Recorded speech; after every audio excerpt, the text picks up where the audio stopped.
eh, maaf, bentar ya. Baik. Tema dari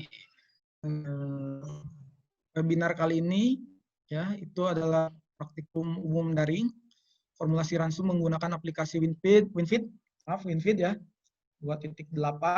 Nah, ini versi demo dan Bapak Ibu bisa mendownloadnya secara gratis ya legal di web dari WinFeed-nya tersebut. Tapi jika ingin menggunakan versi yang full, itu Bapak Ibu bisa membelinya seharga kurang lebih 100 euro ya 100 euro. Nah, karena kita belajar dan istilahnya kalau istilah trennya sekarang ya kita masih newbie mungkin ya. Nah, kita cukup menggunakan WinFeed yang versi demo karena ini bisa memfasilitasi juga untuk proses formulasi. Baik, pertama apa itu ransum? Ransum itu ya mungkin Bapak Ibu sudah tahulah arti ransum itu apa. Teman-teman mahasiswa juga mungkin yang semester 3 ke atas itu sudah tahu ransum itu apa ya. Campuran 2 atau lebih bahan pakan yang disusun untuk memenuhi kebutuhan nutrien ternak selama 24 jam. Jadi selama 24 jam itu kita misal ngasih hijauan, ngasih ampas tahu, memberikan konsentrat dan lain sebagainya. Nah, itu semuanya disebutnya dengan ransum. Lalu ransum harus seimbang, ya, adalah jumlah pakan yang diberikan pada ternak dalam jumlah dan porsi yang tepat sesuai dengan kebutuhan ternak untuk tujuan produksi tertentu seperti pertumbuhan, pemeliharaan, kebuntingan, produksi susu. Jadi ya, ransum itu berbeda-beda ya untuk setiap jenis ternaknya dan fase ternaknya. Itu harus disesuaikan. Kita bisa mencarinya secara referensi, ya biasanya di NRC ada, terus di jurnal-jurnal yang terbaru juga banyak ya. Nah, ini istilah-istilah penting lainnya. Mohon maaf Bapak Ibu dosen, ini mungkin saya mengulas sedikit agar mungkin di sini ada yang bukan dari kalangan peternak atau dari mahasiswa peternakan. Jadi saya mengulasnya sedikit. Di sini ada istilah dari nutrien. Nutrien itu zat organik dan anorganik ya, berarti zat organik dengan anorganik yang terkandung dalam bahan pakan, mempunyai karakteristik tertentu, dibutuhkan tubuh hewan atau ternak, digunakan sebagai zat pembangun dan pemelihara tubuh hewan, serta sebagai sumber energi. Ya, biasanya digunakan sebagai sumber energi itu ada protein, lemak, karbohidrat, ya, dan anorganiknya biasanya ada mineral. Ada mungkin tambahan juga ya biasanya, ada pakan aditif juga. Lalu ini ada istilah pakan. Ya. Pakan itu adalah bahan makanan tunggal atau campuran, baik yang diolah maupun tidak, yang diberikan kepada hewan untuk kelangsungan hidup, berproduksi, dan berkembang. Ya. Lalu ada bahan pakan, bahan hasil pertanian, perikanan, peternakan, atau bahan lain dipergunakan sebagai pakan, baik yang telah diolah maupun yang belum diolah. Nah, ini bahan pakan itu biasanya tunggal ya. Pakan tunggal itu sebenarnya bahan pakan. Lalu nanti di dalam formulasi itu kita tidak bisa terlepas dari yang namanya istilah bahan kering dan asfed ya atau asfid. Teman-teman nanti harus mengerti tentang ini antara bahan kering dan asfed ya. Bahan kering itu bahan yang dipanaskan pada suhu 105 derajat Celcius sampai berat sampel tidak berubah lagi. Ya, jadi udah murni bahan kering, biasanya 100% bahan kering. Atau misal kering oven bisa sekitaran 90, atau kering matahari ya sekitaran 85 atau 80. Lalu ada asfed, yaitu bahan pakan dengan kondisi apa adanya saat diberikan dengan bahan kering bervariasi dari 0 sampai 100%. Nah, ini tergantung dari bahan pakannya tersebut. Ya, tanpa dikeringkan itu diberikan kepada ternak. Nah, itu disebutnya asfed.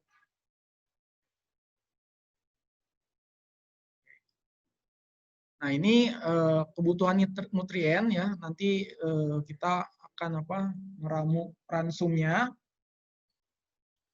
Kebutuhan nutriennya itu dipengaruhi oleh banyak faktor seperti jenis ternak, breed, berat badan, jenis kelamin, pertumbuhan, periode laktasi, lingkungan dan lain sebagainya. Jadi ini nanti kita sesuaikan ya, sesuai keadaannya, jenis ternaknya apa, berat badannya berapa, terus target pertumbuhan bobotnya itu, target pertumbuhan bobot badan per harinya itu berapa ya, itu nanti bisa berbeda-beda kebutuhan dari nutriennya. Lalu ini hidup pokok, ya bahwa nutrien itu dibutuhkan untuk hidup pokok. Bisa untuk aktivitas rutin ya, bernafas, aliran darah, aktivitas rendah. Nah, tanpa adanya pertambahan bobot badan ini untuk hidup pokok seperti kita berkedip, terus kita jalan yang sehari-hari kita lakukan, itu dinamakan dengan hidup pokok. Lalu untuk produksi, nah ini untuk tambahannya. Jadi untuk produksi susu, daging ya, atau pertambahan bobot badan, telur, wol, dan reproduksi ya, digunakan untuk hal-hal tersebut. Nah, lalu kebutuhan nutrien itu dapat ditemukan dalam tabel kebutuhan nutrien yang diterbitkan misalnya dari National Research Council atau NRC. Teman-teman mahasiswa juga bisa mencarinya dari jurnal-jurnal terbaru ya, karena memang NRC ini udah agak tua, mungkin bisa juga nanti dari tabel Hari Hartadi, tapi itu cukup tua juga ya. Referensinya sekitar 1986, NRC pun 1900-an ya. Jadi bisa dari jurnal-jurnal terbaru ya, biar lebih terbarukan atau bagus gitu. Nah, lebih bagus lagi kalau misalkan dari hasil penelitian sendiri sebelumnya itu bisa. Nah, jumlah nutrisi yang dibutuhkan hewan untuk tujuan produksi tertentu ya, misal telur, misal ya, produksi wol itu akan berbeda-beda nantinya. Oke. Nah, ini formula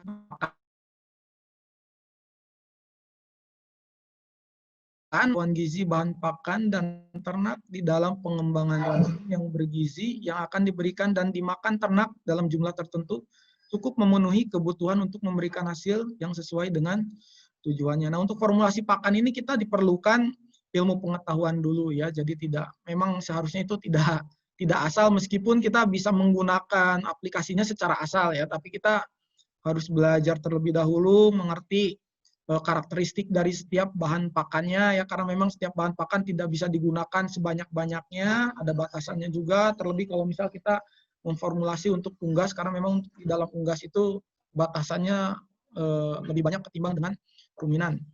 Tapi untuk praktikum kali ini, acara kali ini, saya akan mempraktekkan cara membuat atau memformulasi pakan untuk ruminansia ya, khususnya domba atau sapi potong ya, karena memang saya spesialisasinya di ruminan ya, di domba dan sapi potong.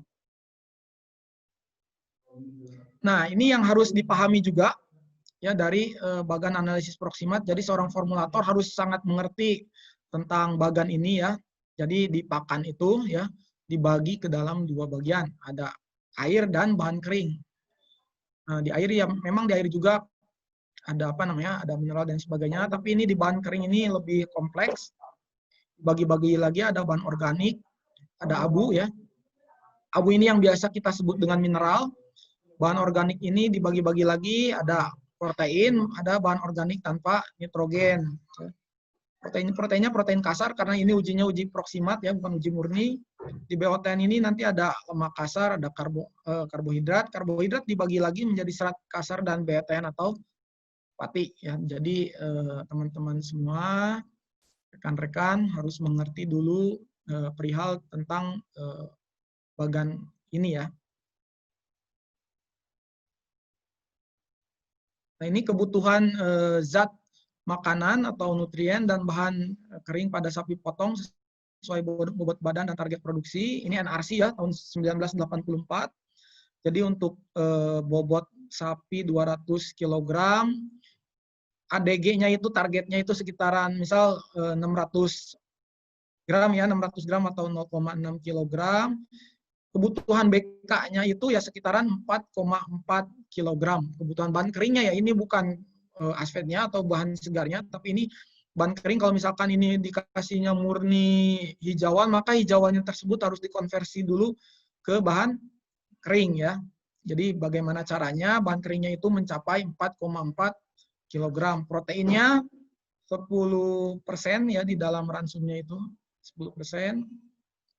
lalu di sini ada TDN, ada TDN-nya, lalu ada kalsium dan fosfor. Nah ini ada juga untuk sapi laktasi, kering bunting, pengganti air susu, darah, pejantan, pembesaran atau growing. Jadi di sini nanti beda-beda ya, terutama PK dan TDN-nya. Nah, untuk formulasi dari ruminansia itu sendiri sebenarnya tidak seribet formulasi untuk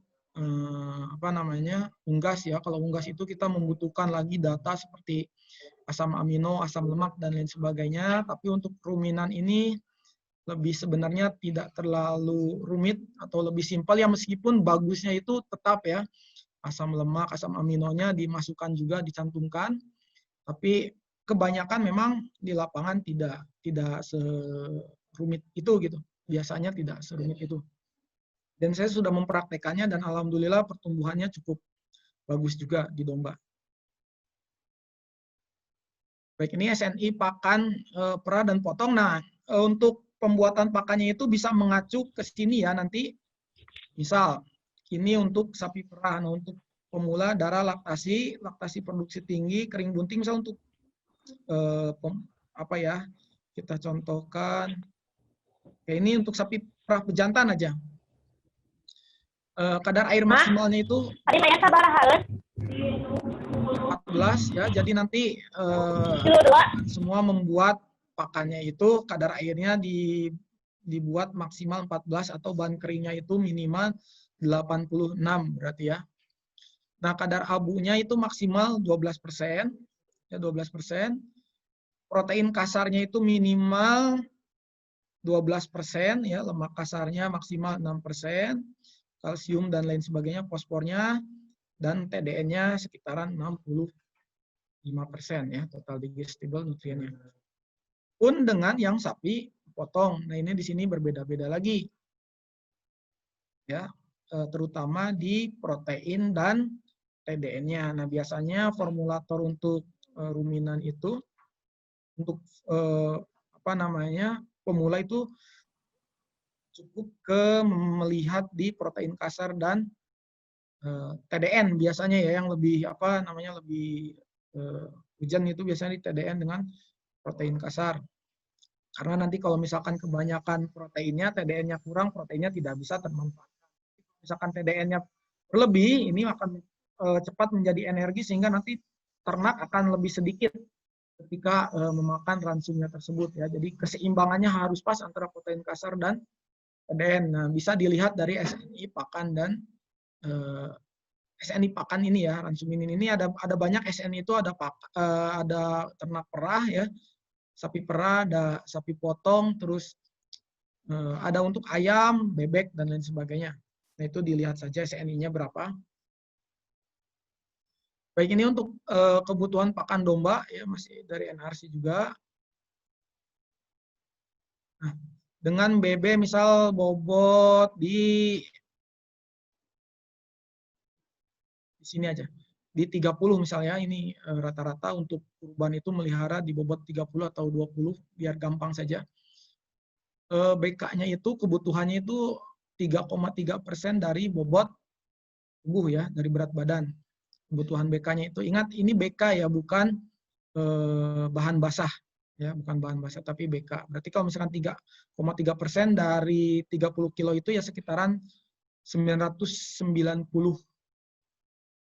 gram ya, 990 gram kebutuhan BK-nya ya. Lalu PK-nya ini persentase dari ransumnya 11,8, TDN-nya 60. Jadi memang ketika masa muda itu biasanya ternak itu membutuhkan PK tinggi dengan TDN yang tinggi. Nah, seiring dia tua, bobotnya tambah tinggi, TDN-nya kebutuhannya lebih rendah, PK-nya pun lebih rendah. Makanya pakannya itu biasanya lebih murah nantinya. Nah, ketika untuk fase-fase starter itu, fase-fase awal itu ya membutuhkan pakan yang nutrisinya tinggi dan harganya pun ya pasti mahal ya. PK 22 ini pakannya udah bisa di atas sekitaran 6.000 ke atas ya. Sekitar 8.000 atau 6.000 atau 8.000, tapi untuk mengejar PK di 11 ini atau 11 sampai 14 ini cukup biasanya sekitaran 2.000 sampai 2.500 per kilogramnya kita bisa menjual seperti itu nantinya. Nah, ini yang kita gunakan nanti saat praktikum ya. Ada beberapa, mungkin nanti teman-teman kalau misalkan punya referensi bahan pakan lain yang misal potensial di tempatnya masing-masing itu bisa ditambahkan juga ya. Bisa ditambahkan di sini ada dedak padi, rendeng kangkung. Nah ini saya nanti mencoba membuat pakan komplit saja ya. Jadi ada unsur seratnya juga. Unsur seratnya memang tidak menggunakan apa namanya rumput. Tapi kalau misalkan teman-teman semua mau menggunakan rumput, dipersilahkan menggunakan rumput. Ya, ada dedak padi di sini. Ini rendeng kangkung sebagai sumber seratnya nanti ya. Jadi ini rendeng kangkung itu adalah kangkung darat yang sudah dikeringkan, ya sudah dikeringkan. Jadi jeraminya ketika sudah masa panen baru dikeringkan. Nah ini harganya sekitaran 2.000 ya kalau sekarang 2.000 rupiah. Biasanya ini dari sekitaran Jawa Timur yang paling banyak ya, sekitaran Lamongan dan lain sebagainya. Lalu di sini ada onggok, ya onggok. Memang tidak terlalu besar PK-nya, tapi biasanya ini digunakan dan kecernaannya cukup bagus ya, cukup tinggi, harganya sekitaran 2.500. Lalu ada polar. Polar ini memang agak sedikit mahal, tapi biasanya polar itu dibutuhkan di pakan untuk sapi perah ya. Lalu ada kulit kopi. Nah, kita menggunakan bahan-bahan yang sekiranya murah saja ya. Jadi sehingga nanti ketika kita bikin pakan itu atau bikin ransum ya harganya biayanya itu tidak terlalu mahal. Nah, ini seperti kulit kopi, PK-nya ya memang tidak terlalu besar 7,54, tapi nanti bisa disubsidi dari bahan-bahan yang sumber protein ini ya. Tapi harganya murah, 1.000. Ya, misal nanti Bapak Ibu di tempatnya masing-masing ada bahan lain, misal ampas tahu tapi harganya murah, kering tapi harganya murah, nah itu bisa digunakan. Misal ada juga kulit singkong kering misal yang sudah digiling, nah itu bisa digunakan juga. Atau sekarang lagi tren misal azola, bisa juga ya. Atau punya juga misal tepung daun kaliandra atau tepung daun apa namanya legum-leguminosaan, nah itu bisa digunakan juga ya, itu proteinnya biasanya tinggi. Lalu ada ampas bir kering, ini harganya sekitaran 3.000 sekarang ya. Lalu ampas kecap, ini sumber protein juga, harganya 2.750. Bungkil sawit ya, molasses, mineral. Nah nanti teman-teman semua ini sebenarnya tidak harus menggunakan semua yang ada di sini ya, bisa ditambahkan atau bisa juga dikurangi ya. Sesuai ini saja, sesuai dengan keadaan di lapangan. Ya biasanya peternak bukan peternak, tapi feed mill pakan untuk ruminan itu sekarang ini banyak menggunakan kayak limbah wafer, ya limbah wafer, terus limbah roti dan lain sebagainya. Nah itu biasanya bisa juga digunakan. Usahakan gunakan bahan-bahan yang harganya itu bagusnya ya di bawah 3.000 ya, di bawah 2.500 malah. Atau di bawah 2.000. Nah itu agar nanti harganya itu tidak terlalu mahal. Tidak terlalu mahal. Ya, ada juga bahan lain yang sebenarnya ini agak potensial dan harganya cukup murah, yaitu dari biji ini ya, biji kangkung. Nah itu harganya mungkin sekarang sekitaran 1.500, ketika 2018 itu harganya 1.000, itu PK-nya 14. Nah, dengan harga 1.000 tapi PK 14 itu wah udah cukup bagus banget itu bahan pakannya. Itu bisa digunakan ketimbang misal dengan dedak padi yang PK-nya protein kasarnya itu 13,8 tapi harganya 2.500. Nah, kita menggunakan yang PK-PK-nya besar tapi harganya pun murah ya, diusahakan seperti itu. Baik, ini yang harus diperhatikan dalam formulasi ya. Pertama, kebutuhan nutrien. Ketahuilah kebutuhan nutrien yang disesuaikan dengan jenis ternak dan fasenya, seperti yang saya jelaskan tadi di slide sebelumnya. Lalu bahan pakan. Bahan pakan ini perlu diperhatikan juga. Pertama, kemudahan untuk memperoleh. Jadi percuma juga kalau misalkan ada bahan pakannya bagus, nutrisinya tapi sulit ditemukan. Ah itu tidak tidak logis juga untuk digunakan ya. Kalau misalkan sulit, yang mudah saja gunakan saja bahan pakan yang ada di sekitaran, karena kalau misal ini susah kita harus mencari dulu kemana atau ngambil dulu kemana, itu kan mengeluarkan juga kos untuk transportasi nantinya ya. Menggunakan yang ada di lingkungan sekitar saja biar nanti tidak terlalu mahal ya. Lalu ketersediaannya. Nah, ini ketersediaannya juga bisa sepanjang tahun kah atau tidak sepanjang tahun, karena nanti kalau misalkan pakan kita rubah-rubah komposisinya, komposisi bahannya itu ya biasanya akan ada komplain gitu dari dari peternaknya. Mungkin nanti ternaknya jadi nggak mau makan, yang biasanya mau makan konsentrat dari kita tiba-tiba tidak mau makan. Nah, itu biasanya akan seperti itu biasanya ya. Ternak akan mengenali ini pakannya aneh misal. Lalu harga, nah harga beli ini diperhatikan ya, kalau misalkan mahal terus nutriennya tidak terlalu bagus ya untuk apa juga gitu. Nah, ini kenapa tadi saya tidak ada jagung, karena memang jagung sekarang mahal, terus tidak ada bungkil kedelai. Bungkil kedelai pun bisa, mahal ya, apalagi di Magelang bungkil kedelai bisa di atas sekitaran 10.000 ya. Jadi sangat mahal dan susah juga gitu. Lalu tidak berkompetisi dengan kebutuhan manusia. Ya misal mau pakai jagung tapi jagungnya jagung manis, nah itu kan berkompetisi dengan manusia ya. Lalu kandungan nutrien pakan, ya kandungan nutrien bahan pakannya seperti apa tadi, ya harga nutrien, harga per nutrien. Jadi misal seperti di slide ini, nah ini kan 3.000 ya, 3.000 ampas bir kering dengan BK-nya 94, tapi ini di sini ada ampas kecap, harganya murah tapi bahan keringnya itu 90,6. Nah, ini tinggal dibagi saja. Harga ini dibagi BK, hasilnya berapa, dengan harga ini dibagi BK, hasilnya berapa. Nah, ini yang lebih kecil hasilnya, nah berarti itu lebih murah jatuhnya. Pun dibagi dengan misal dengan proteinnya, 3.000 ini dibagi 32,2 dengan 2.750 dibagi 23,5 ini murah yang mana? Nah, saya rasakan murah yang ini. Yang ampas bir kering ini. Sudah masuk lagi ya saya ya. Oke. Ini batasan penggunaan ya tadi, zat anti nutrisi kita harus tahu ya, ada zat anti nutrisi apa saja di dalam bahan pakan. Nah, seperti misal kita mau menggunakan, nah itu biasanya asam cyanida ya, ada tinggi asam cyanida, bisa kita cari referensinya. Biasanya penggunaan kulit singkong itu berapa persen maksimal, atau misalkan kita mau menggunakan kulit kopi tadi ya, itu ada kafeinnya, itu cari juga referensinya maksimal berapa.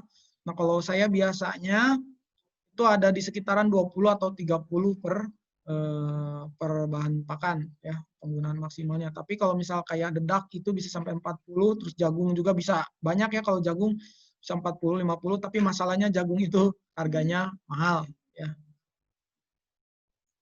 Nah, mungkin nanti untuk praktikum Pak Ibu dan rekan-rekan mahasiswa bisa membuat pakan ya, persiapkan aplikasinya, karena saya sudah membagikan aplikasinya di email ya, tapi memang Bapak Ibu harus download dulu.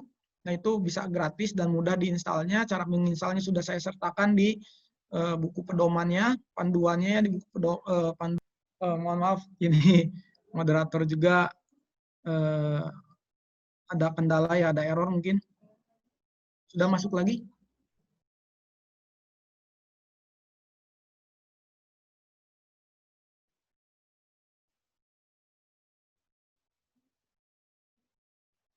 Sudah belum? Oke, mohon maaf Bapak Ibu, gangguan sinyal di instansi kami ini agak sering sekali ini. Baiklah, untuk selanjutnya tadi Bapak Haris sudah mempresentasikan bagaimana tentang penyusunan formula pakan. Mungkin bisa langsung dilanjutkan saja Bapak Haris, mengingat keterbatasan waktu, untuk menyusun formulasi pakan menggunakan aplikasi WinFeed. Apakah bisa dicontohkan di sini Bapak Haris? Bisa, Oke. bisa Ibu, bisa. Oke, untuk Bapak Ibu ataupun adik-adik mahasiswa yang sudah mendownload aplikasinya, bisa langsung mempraktekkan. Kalaupun belum mendownload, bisa melihat bagaimana cara-cara dalam menggunakan aplikasi WinFit tersebut. Kepada Bapak Haris, kami persilahkan.